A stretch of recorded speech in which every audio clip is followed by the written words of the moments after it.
I'm Thomas. And I'm Catherine. And we are the Magical Musicians. We made a metronome app called Stay in Time because metronomes are an integral part of the musician's toolkit, and the new technologies at WWDC this year could be used for some exciting new features. The technologies we used are the new sound analysis framework, as well as AV Foundation, Combine, Swift UI, and a Swift package from the Swift package index called Swift UI charts. While building, we faced some challenges. First of all, accurate metronomes are non-trivial to build. They need to be very precise, and any non-zero amount of stuttering or latency is unacceptable for musicians. For the sake of this demo, we use Timer, which serves our purpose for demoing these new technologies. Second, metronome ticks sound a lot like snaps, which you'll see is a very big part of this project. We tried to pick a perfect sound that was percussive enough for a metronome, but didn't sound like a snap. We ended up limiting the time audio input was used to detect snaps only when the metronome is off. Third, the sound analysis framework API we used is still very new and only has one WWDC 21 session. There's still a lot of missing documentation. Specifically, there's no list of the classifiers included, and you need the key for the classifiers, such as bowed string instrument, to get the classification at runtime. We're able to get around this by checking for the key value pairs at runtime and then hard coding them. So, let me show you Stay in Time. The basic purpose of a metronome is to keep a consistent beat to play with.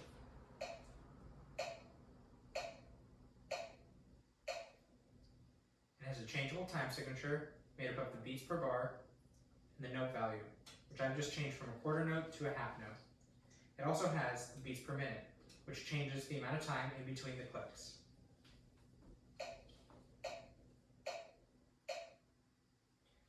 One common use for metronomes is that musicians need to change the BPM very frequently.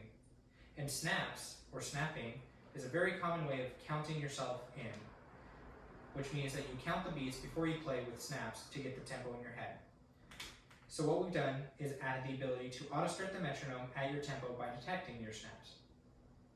Playing repeatedly and speeding up the metronome each time is a very common use case, and it allows musicians to get accurate at a slow tempo in order to better succeed at a faster tempo.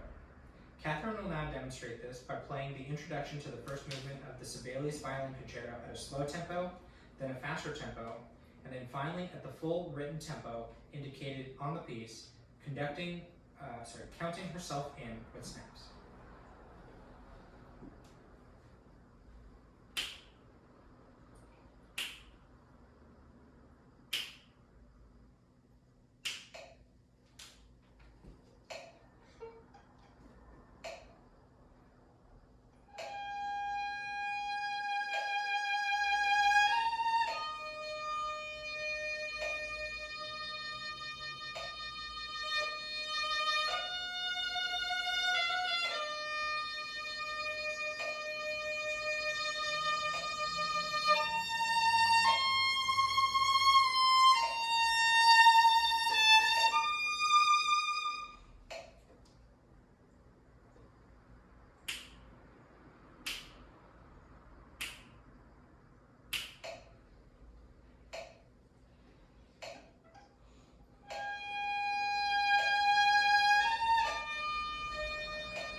One issue for younger students is that they need to track their practice time.